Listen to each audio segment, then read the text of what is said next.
Why do some people walk into your life like they were always meant to be there?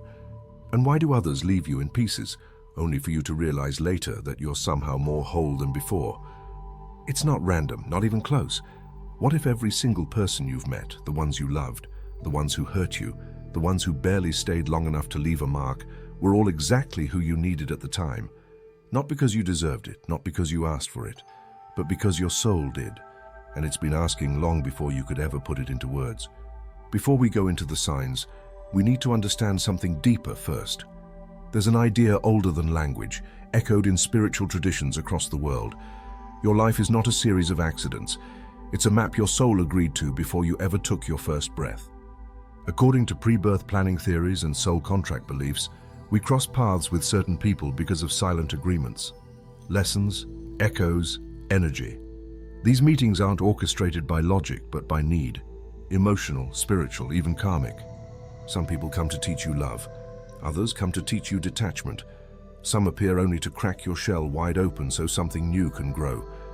Whether you call it fate, timing, energy, or pattern, the truth is, you rarely meet anyone by mistake.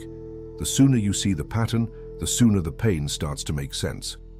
Now let's go deeper into the reasons why everyone you've ever met was placed there on purpose. 1. Some people entered to trigger you, not love you. The ones who made you feel small, ashamed, invisible. They weren't mistakes, they were mirrors. They were ignition switches for the parts of you that were asleep. Comfort rarely creates transformation, but a trigger shows you exactly where you still carry weight, fear, and false stories. It points to the wound, not to reopen it, but to finally let it be seen. When someone walks into your life and seems to light every insecurity on fire, that's not cruelty, that's exposure. You can't heal what you don't see. And while it hurts, sometimes the people who push you to the edge are doing the only thing that could wake you up, showing you what's still unhealed by activating it. Pain has a way of bypassing denial. It doesn't ask permission, it doesn't knock. But when it shows up, it brings clarity. These people don't stay, and they're not supposed to. But the shift they start doesn't leave. 2. The ones who broke you were sent to reveal what you still cling to. Not all endings feel like liberation. Some feel like being torn apart. And yet when everything around you breaks, what remains shows you what's real. People who shatter you often reveal the illusions you were building on, the attachments, the hopes, the stories about who they were or who you thought you needed to be to keep them. You don't break from nothing. You break when you're holding on too tightly to something your soul is trying to release. It's rarely about the person. It's about what they represented.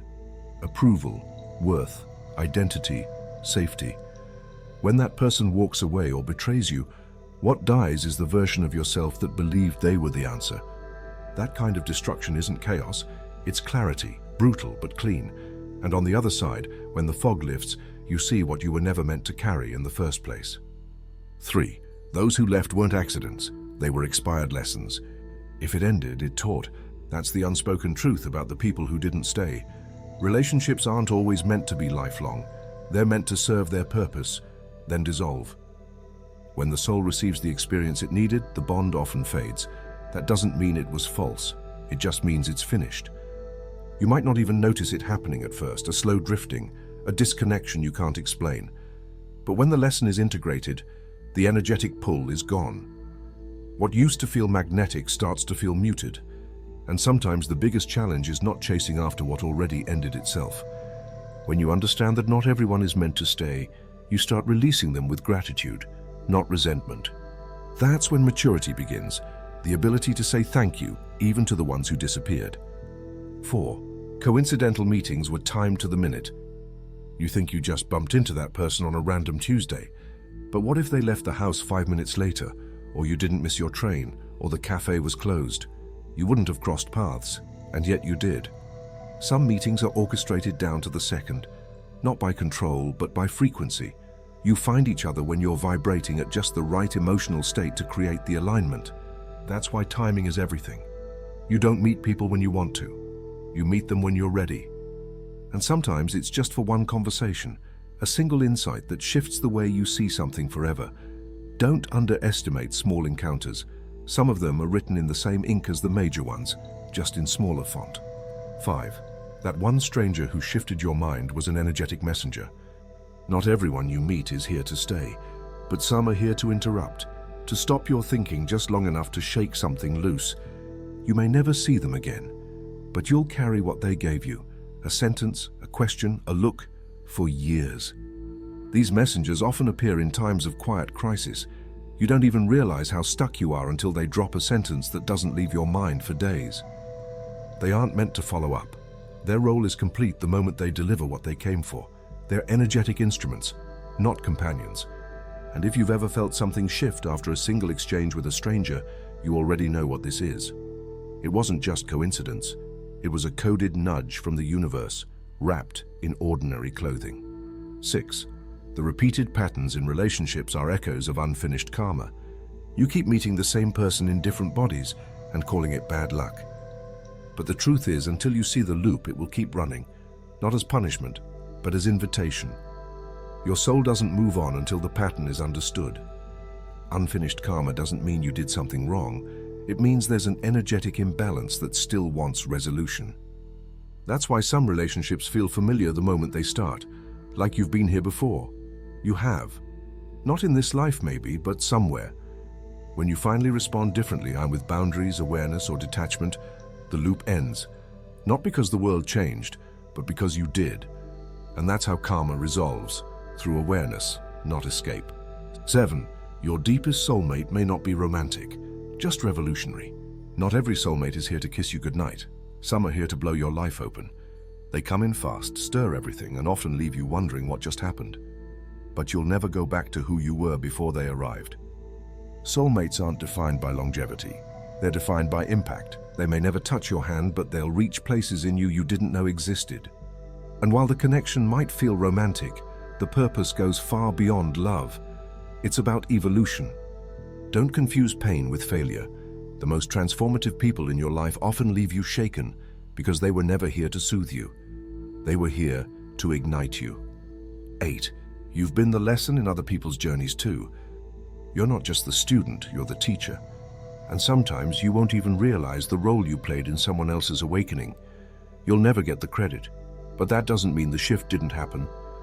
We think of our own pain often, but rarely do we realize we've triggered others too, not out of malice, but because our presence disrupted their comfort zone. You may have said something they couldn't forget, or simply been yourself in a way they weren't ready to face. You became their mirror. And while you may never know what your role meant to someone else, trust that it mattered. Just as others have changed you without trying, you've done the same, simply by existing in their story. 9. Everyone you've met mirrors a fragment of your soul. It's never just about them. Every person you meet shows you something about yourself, your fear, your love, your boundaries, your longing. They reflect back parts of you that you've forgotten, denied, or disowned. That's why some people trigger you and others soothe you, why some attract you and others repel you. They're not random, they're reflections. The universe uses others to show you what still needs your attention, sometimes gently, sometimes violently. Seeing people as mirrors doesn't excuse their behavior, but it does invite awareness. Instead of asking, why are they like this? You start asking, why did I respond this way? That's where power lives. 10. The ones you can't forget are probably from a life you forgot. That connection that doesn't stop or reduce, even with time, distance, or silence, might not belong to this life alone. Some bonds are old, older than your name, your memories, your body. You feel it in the recognition, the ease, the emotion that doesn't match the timeline, and sometimes the grief that feels too deep for a short relationship. That's because the soul doesn't care how long you knew someone in this life. It only knows what it remembers across lifetimes. When a connection feels unexplainable but undeniable, it usually is. You don't have to prove it. The emotion is the proof. And even if the story is incomplete, the feeling tells you everything you need to know. If you have made it this far, comment down below with the word 100% to confirm that you have received the knowledge from this video. For more interesting topics, make sure you watch the recommended video that you see on the screen right now. Thanks for watching.